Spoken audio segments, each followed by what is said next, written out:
ہے کہ جب حضور مسجد نبوی سے باہر نکلتے ہیں تو آگے حضرت عمر و ابو بکر رضی اللہ تعالی عنہما کھڑے ہیں، چہرے کے اوپر عجیب اداسی ہے۔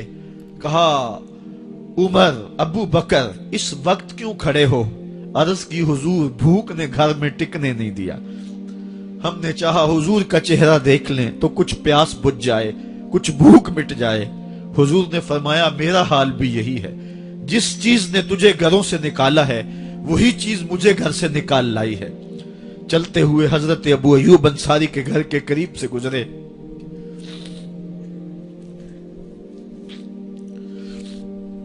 حضور کی خوشبو پا کے وہ باہر آ گئے۔ عرض کی بندہ نواز آج میرے مہمان نہیں بنتے؟ حضور نے کہا تمہاری مرضی۔ گھر لے گئے، چٹائی بچھائی، حضور کو بٹھایا، گھر والوں کو بکری کا بچہ ذبح کر کے دیا، کہا جلدی جلدی کھانا تیار کرو، میرے آقا کو بھوک لگی ہوگی۔ یہ کہہ کے واپس آئے، حضور کے پاس بیٹھے، نظر چہرے پہ پڑی تو گھبرا گئے۔ نکاحت کے آثار اتنے واضح تھے کہ سمجھ آ رہی تھی کتنے دنوں سے حضور نے کچھ نہیں کھایا۔ اٹھ کے باغ میں چلے گئے، کھجوروں کا خوشہ توڑا، حضور کے سامنے رکھا، کہا بندہ نواز جب تک کھانا تیار نہیں ہوتا یہ کھجوریں تناول فرمائیں۔ تھوڑی دیر کے بعد کھانا دسترخوان پہ لگ گیا، حضور سے عرض کی گئی حضور آئیں کھانا تناول کر لیں۔ حضور نے دسترخوان پر تشریف فرما ہو کر کے حضور نے کپڑا اٹھایا تو حضور نے جب دیکھا کہ کھانا ہے تو حضور نے ایک روٹی لی اور چند بوٹیاں اٹھائیں اور ایک خادم کو بلا کر کے کہا جاؤ ہمارے گھر دے آؤ، میری بیٹی فاطمہ کتنے دنوں سے بھوکی۔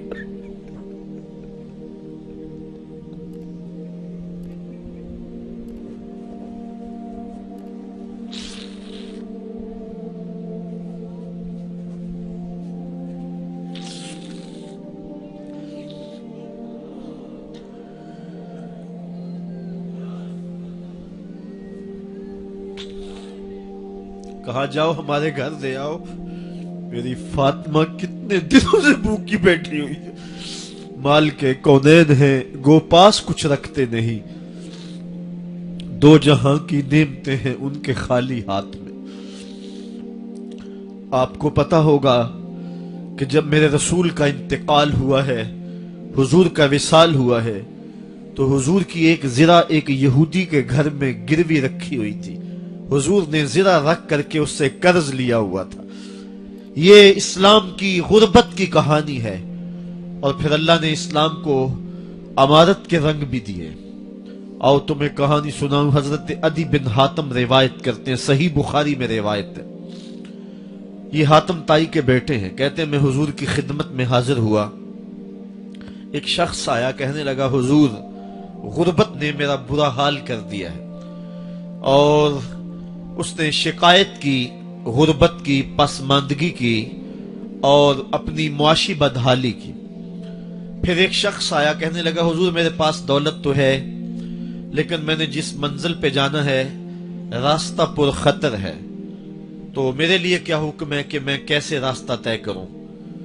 تو یہ دو لوگوں نے یہ باتیں کی تو حضرت عدی کہتے ہیں کہ حضور نے روئے سخن میری جانب موڑا اور میری جانب مخاطب ہو کے کہا عدی تو نے ہیرا دیکھا ہے؟ عدی کہتے ہیں میں نے عرض کی حضور دیکھا نہیں، سنا ہے، ہیرا یہ شہر ہے عراق کا۔ تو حضور نے فرمایا عدی تو نے ہیرا دیکھا ہے؟ میں نے کہا نہیں حضور دیکھا نہیں، اس کا تذکرہ سنا ہے۔ فرمایا عدی اگر اللہ تجھے زندگی کی مہلت دے تو ہیرا سے ایک خاتون چلے گی، تو اپنی آنکھوں سے دیکھے گا اور مکے تک پہنچے گی اور اللہ کے گھر کعبہ کا طواف کرے گی، اور اس کو ہیرا سے لے کر کے مکے تک اللہ کے علاوہ کسی کا ڈر نہیں ہوگا۔ کہتے ہیں کہ میں نے دل میں کہا کہ پھر بنو طے کے ڈاکو مر گئے ہوں گے جنہوں نے عرب کے اوپر روب ڈال رکھا ہے، تو وہ تو پھر ختم ہو گئے ہوں گے۔ کہتے ہیں میں ابھی سوچ ہی رہا تھا کہ حضور نے مزید میری حیرت میں اضافہ کرتے ہوئے کہا عدی اگر تجھے اللہ نے زندگی کی مہلت دی تو تو دیکھے گا کہ کسرا کے خزانے تیری جھولی میں ہوں گے۔ تو اس دور کی سپر طاقت تھی۔ میں نے کہا حضور کسرا بن ہرمز